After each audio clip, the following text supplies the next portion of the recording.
नमस्कार विद्यार्थी मित्रांनो, लेट्स कॉन्कर मॅथ्स या यूट्यूब चॅनलवरती तुमचे मनापासून स्वागत.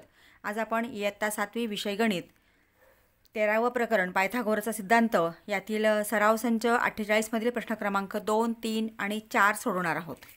प्रश्न क्रमांक 1चा व्हिडिओ मी ऑलरेडी अपलोड केलेला आहे, तो सुद्धा तुम्ही पहा.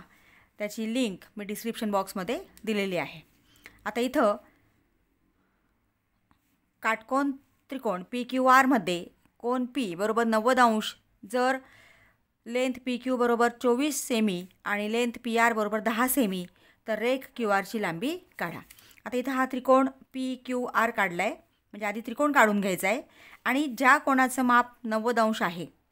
आता हा इथं P कोणाचं माप 90 अंश आहे, म्हणजे इथं आपण हा 90 अंश असलेल्या कोणाला P नाव दिलं. मग P ह्या बिंदूला आपण Q नाव दिलं आणि याला R दिलं, म्हणजे PQR.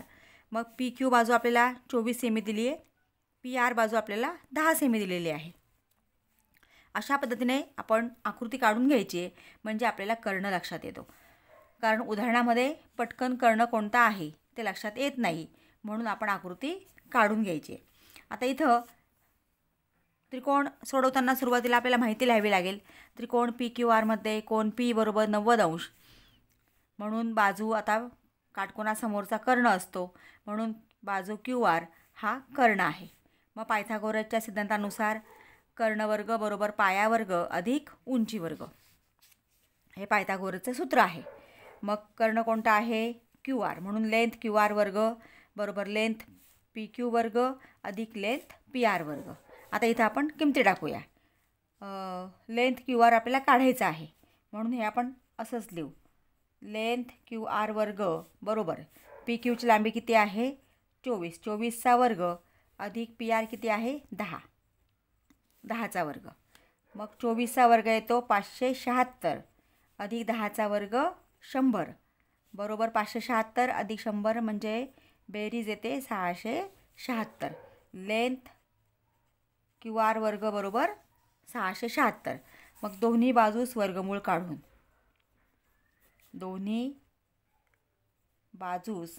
कारण आपल्याला QRची लांबी पाहिजे, दोन्ही बाजूस वर्गमूळ काढून मग वर्गमूळ काढलं तर काय येणार आहे? लेंथ QR वर्गाचं वर्गमूळ काढणार आहे. लेंथ QR बरोबर 676 हा कोणत्या संख्येचा वर्ग आहे? तर 26चा वर्ग आहे, म्हणून लेंथ QR बरोबर म्हणजे 676चं वर्गमूळ आलं 26, म्हणजे लेंथ QR बरोबर 26 सेमी. म्हणजे रेख QRची लांबी 26 सेमी आहे. रेख QRची लांबी 26 सेमी आहे.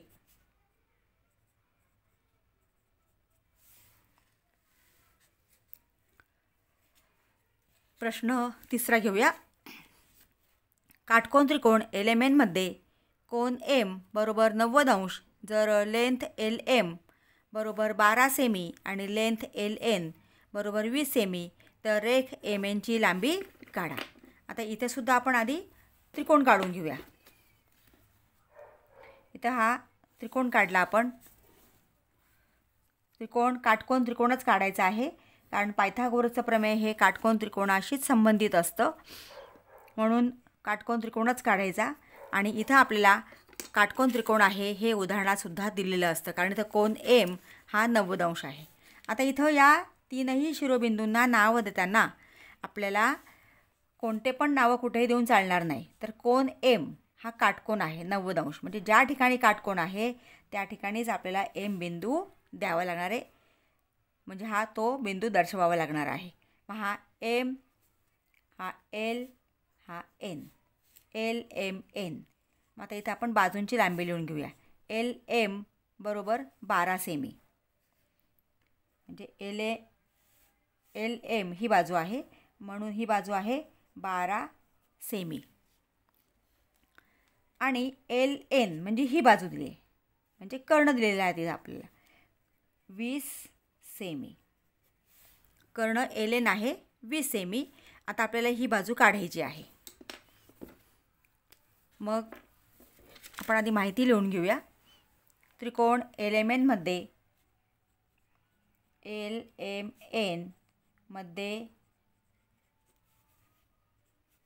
कोन M बरोबर 90 अंश.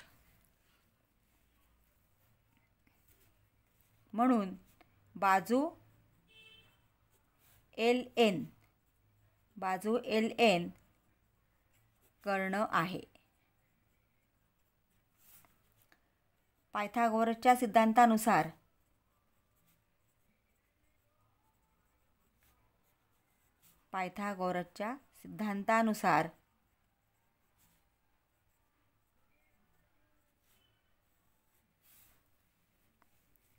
कर्णवर्ग बरोबर पाया वर्ग अधिक उंची वर्ग. आता कर्ण, पाया आणि उंची यांची आपण नावं लिहून घेऊया. कर्ण कोणता आहे? LN. मग लेंथ LNचा वर्ग बरोबर पाया आहे MN. लेंथ MN वर्ग अधिक उंची आहे LM. लेंथ LM वर्ग. आता इथं आपण किमती ठेवूया.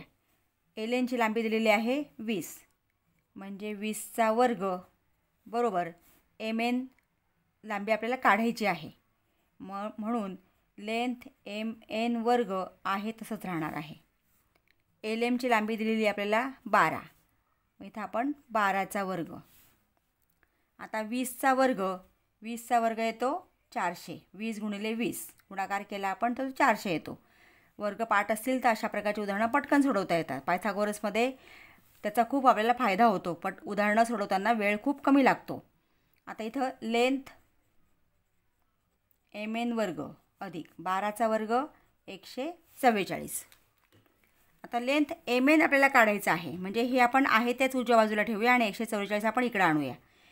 400 आता इथं हा अधिक आहे, इकडे त्यांना वजा होणार आहे. वजा 144 बरोबर लेंथ MN वर्ग.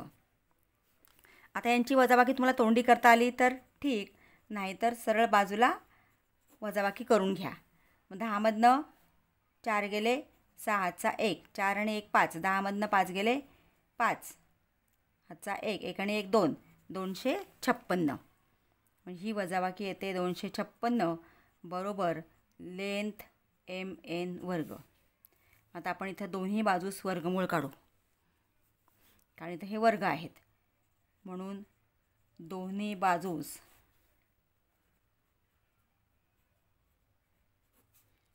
वर्गमूळ घेऊन 256 कुणाचा वर्ग आहे? 16चा वर्ग आहे. म्हणून 16 बरोबर आणि लेंथ MNचा वर्ग लेंथ MN येणार. म्हणून लेंथ MN बरोबर 16 सेमी. म्हणजेच या ठिकाणी आपल्याला काय विचारलं आहे? रेख MNची लांबी काढा. म्हणजे रेख MNची लांबी आहे 16 सेमी. त्याप्रमाणे पुन्हा उत्तर या ठिकाणी लिहायचं आहे. रेख MNची लांबी 16 सेमी आहे.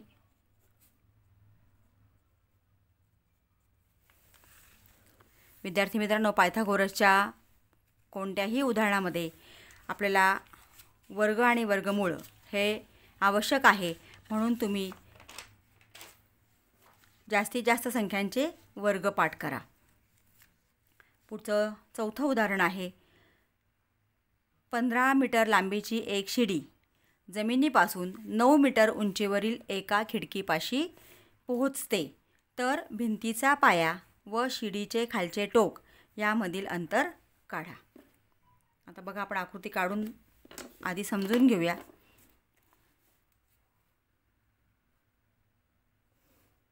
आता ही भिंत आहे आणि ही भिंत जमिनीवरती बांधलेली आहे आणि शिडी नेहमी तिरकी असते. ही जमीन आहे आणि या जमिनीला ही शिडी या ठिकाणी इथं खिडकी आहे, इथं ही पोहोचते, म्हणजे काटकोन तयार होतो. बघा, ही काय आहे? ही बाजू म्हणजे भिंत, ही बाजू म्हणजे शिडी आणि ही खालची बाजू जी आहे ती जमीन आहे. भिंत नेहमी जमिनीला लंब असते आणि या ठिकाणी खिडकी आहे. म्हणजे ही भिंत, या भिंतीला शिडी टेकवलेली आहे. तर जमिनीपासून 9 मीटर उंचीवरील, म्हणजे ही जमीन आहे, जमिनीपासून 9 मीटर उंचीवरील एका खिडकीपाशी, म्हणजे हे जे अंतर दिलेलं आहे हे 9 मीटर आहे. जमिनीपासून एका खिडकीला ती खिडकीवरील उंचीवरील एका खिडकीपाशी पोहोचते. तर आणि शिडीची लांबी आपल्याला दिलेली आहे 15 मीटर, म्हणजे ही शिडी आहे आणि याची लांबी आहे 15 मीटर. तर भिंतीचा पाया, म्हणजे हा भिंतीचा पाया आहे.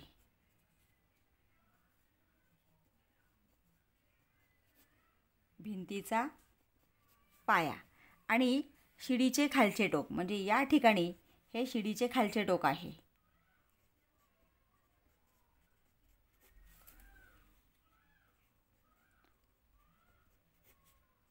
शिडीचे खालचे टोक. अशा पद्धतीने या ठिकाणी ही आकृती आहे. आता आपण याला नावं देऊन घेऊया. A, B, C. आता इथं AB काय आहे? भिंत. AB बरोबर, किंवा रेख AB लिहा हवं तर, रेख AB बरोबर भिंत आहे. रेख AC बरोबर शिडी. इथं आपण सगळी माहिती दाखवलीच आहे, इथं नाही लिहिली तरी चालेल. आणि इथं BC जी आहे ती जमीन आहे. आता इथं आपल्याला BCची लांबी काढायची, म्हणजे भिंतीचा पाया आणि शिडीचं खालचं टोक यातील अंतर म्हणजे BC काढायचं आहे. म्हणजे हा इथं काटकोन त्रिकोण आहे. म्हणून त्रिकोण ABC मध्ये कोन B बरोबर 90 अंश. त्रिकोण ABC मध्ये कोन B बरोबर 90 अंश आहे. म्हणून बाजू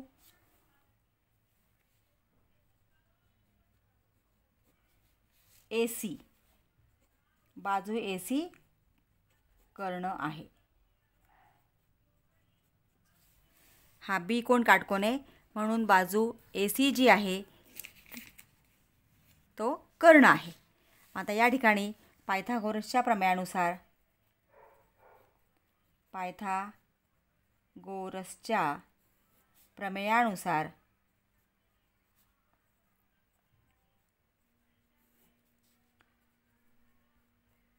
कर्ण वर्ग बरोबर पाया वर्ग अधिक उंची वर्ग. कर्ण वर्ग बरोबर पाया वर्ग अधिक उंची वर्ग. कर्ण आहे AC, म्हणून त्याचं नाव लिहा AC वर्ग लेंथ. AC वर्ग बरोबर पाया लेंथ BC आणि उंची लेंथ AB. आता याची आपण किमती ठेवूया. AC वर्ग म्हणजे ACची लांबी आहे 15, 15चा वर्ग बरोबर BC आपल्याला काढायचा आहे, म्हणून लेंथ BC वर्ग आहे तसंच ठेवा, अधिक AB आहे 9, 9चा वर्ग.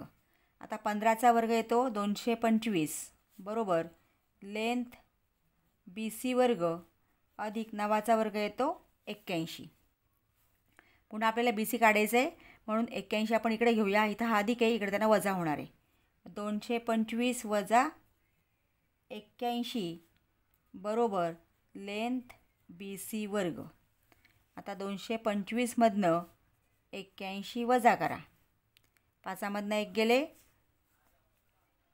4, 12मधनं म्हणजे 2मधनं 8 जात नाही म्हणून 12 घेतले, 12मधनं 8 गेले 4, ह्याचा 1, 2मधनं 1 गेला 1, 144 बरोबर लेंथ BC वर्ग. आता दोन्ही बाजूस वर्गमूळ काढून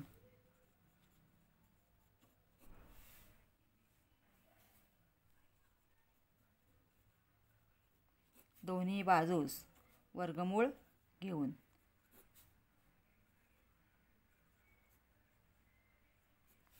आता 144 कुणाचा वर्ग आहे तर 12चा, म्हणजे 144चं वर्गमूळ आलं 12 बरोबर लेंथ BC. म्हणून लेंथ BC बरोबर 12 मीटर, कारण आपल्याला मापं जी दिली ती मीटरमध्ये दिलेली आहेत. आणि काय दिले आपल्याला, काय विचारलं आपण की शिडीचे खालचे भिंतीचा पाया व शिडीचे खालचे टोक यामधील अंतर काढा असा प्रश्न होता. ते अंतर आलेलं आहे 12 मीटर. मग पुन्हा इथं उत्तर लिहायचं आहे. भिंतीचा पाया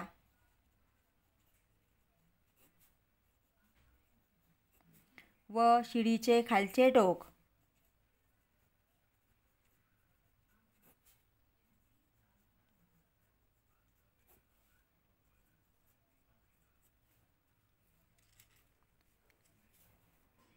यामधील अंतर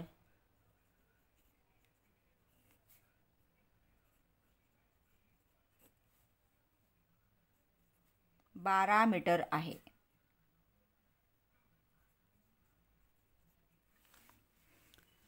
अशा पद्धतीने या प्रकारची उदाहरणं सोडवायची आहेत आणि अशा प्रकारची उदाहरणं 10वीला सुद्धा आहेत विद्यार्थी मित्रांनो. जर तुम्हाला हे आता समजलं, त्याचा तुम्ही सराव केला तर 10वीच्या गणितामध्ये तुम्हाला त्याचा निश्चितच फायदा होणार आहे. विद्यार्थी मित्रांनो, पुढच्या अभ्यासक्रमावरच्या सराव संचांचे व्हिडिओ मी लवकरच अपलोड करणार आहे आणि ते तुम्हाला पाहायचे असतील तर त्यासाठी तुम्हाला चॅनलला सबस्क्राईब करावं लागेल. म्हणून चॅनलला सबस्क्राईब करा, बेल आयकॉन प्रेस करा, म्हणजे मी व्हिडिओ अपलोड केला की त्याचं नोटिफिकेशन सर्वात प्रथम तुम्हाला मिळेल. व्हिडिओ आवडला असेल तर लाईक करा आणि आपल्या मित्रांना शेअर करा. थँक्यू.